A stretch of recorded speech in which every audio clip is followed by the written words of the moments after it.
In front of me I've got a Sony DVD recorder, RDR-HXD970. These series kind of 70 recorders were basically pioneer machines that were redeveloped for Sony, and Sony basically put their name to it, and all the menu systems are very similar to what you see on the earlier Pioneer models. So they're pretty nice machines. The added benefit of the slightly newer machines is that you do have HDMI, which is always useful. Now, unfortunately, you do get problems with these sort of DVD recorders, and that is the hard disk will sometimes stop working for you. So I'm going to see if I can replace the hard disk in this particular model. This is a 970, which has got the 250GB hard disk by standard. So to do this, I've got the regular remote, which is fine to a point, but you do need a service remote. So to enable me to access a couple more buttons that you would need on the service remote, I'm using a Harmony, and it's a very gold standard cheap one. Harmony 350 is the actual model. So let's turn the power on to the DVD recorder and see what the actual problem is. It really sounds not happy there. You can hear it crushing the head essentially on the hard disk. It stopped making a noise now, but it just does not react to anything. Not happy at all. So the remote doesn't seem to respond. When you go to just press play with it set on the hard disk, it should actually play the last program recorded, but it's not. It's not actually doing anything. Just 5 screws to take out. That's 1 on each side and 3 on the back. The weakest link really in these recorders, I think, apart from the hard disk, is the power supplies. This can be quite a weak area.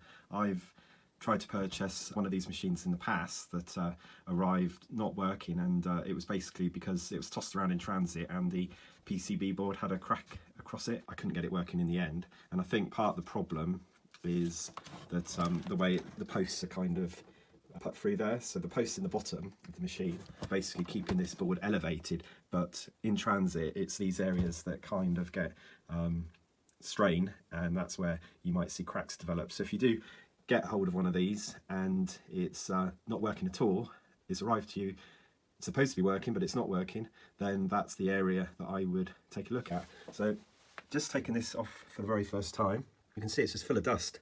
So it's probably a good idea, while I've got this apart, to give it a bit of a clean, particularly the fan area, because that may help it to stay a bit cooler. Keep your fingers away obviously from this end of the machine, the power supply end, especially if you just had it switched on. It will hold charge for quite a long time. So it looks like there's just a few little screws here, and I think I can begin the process actually without taking this disc out. So the first thing I'll do is I'll get the replacement disc. So I'm going to be using one that's a little bit bigger than this, and give that a go. The disc I'm going to try to use is a Seagate 500GB Barracuda. This would have come out of a old Skybox, so I guess you could argue it could be a little bit end of life, but I think for the purpose of this video and to get this at least working again, it's worth a try. So get hold of a Harmony remote. Any kind of cheap one should do. The software that you want to download is called My Harmony, and it's the Logitech website for that. So let's just start that up. You'll be presented with a screen just like this. So I just logged in using the remote, and that basically used someone else's profile from the person who sold me the remote basically. So he's got a Harmony 650 in here. So this is obviously the Harmony 350. So let's go to devices and let's add a device. And what you have to do is just look for a Pioneer, and I'm just going to put in here a GGF138. There we go, it's found it.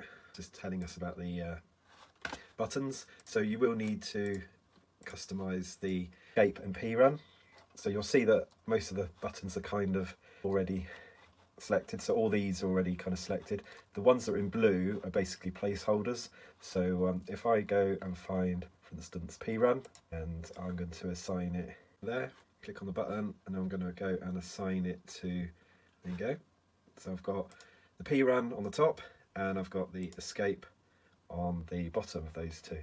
So make sure you save, you then sync, yeah, just let it do its thing, and then you should be good to go basically. With the new disc in place, I've just turned the power on at the wall. So we get an error, please consult your nearest Sony dealer. That's what it kind of says there. So I'm going to now press a couple of buttons. So just put this disc in, and I'm just going to press the power on. I've got my Harmony remote here. The bottom one is the escape, and this top one is the P-run. So it says error 1, so I'm just going to turn it off. Turned off. Now I'm going to press escape, P-run, and then we wait. It's got a counter on there. It's very important that you turn off the DVD recorder before you press the escape, followed by the P-run. So what's nice about this one is it's a lot less hassle than the other video I did for the Pioneer, which I did some time ago, where you had to enter some numbers in. This is a lot more straightforward on this particular range. It's the 70 range that allow you to update the hard disk in this way, and you will get, with some discs, you will obviously get more space than you would have had with the original disc. I don't know what the top limit is for these devices. I don't know if it varies across disc makes or if there is a kind of ceiling. Maybe it's a terabyte, possibly it's not as high as that, but I've just gone for a 500 gigabyte replacement drive, which I think should be fine. Anyway, I'm going to leave this to go on a little bit longer, and then we give this a quick test. I went upstairs to make a cup of coffee. I came downstairs and this had just powered itself off, and now seems to be powering itself back on. It did do, now it's gone back off again, so this could be the sequence at the end of the format. So the key now, that service remote out of the way, is to, if I can get into system menu, just got to give it a few seconds to boot up. So it seemed to want to be powered off and on a few times before it settled down. It's actually said welcome this time. There you go, back to system menu, which we didn't have before. So I suppose the thing to do is, let's go to title list. It will say no title because it's blank, and it says 73 hours 54 minutes remaining at HQ+. Excellent. That's a good result. Well, thanks for watching the video. In the meantime, as I reassemble this, I'm going to give it a really good wipe out, and obviously I'm going to swap the discs over now, which will be fairly straightforward to do.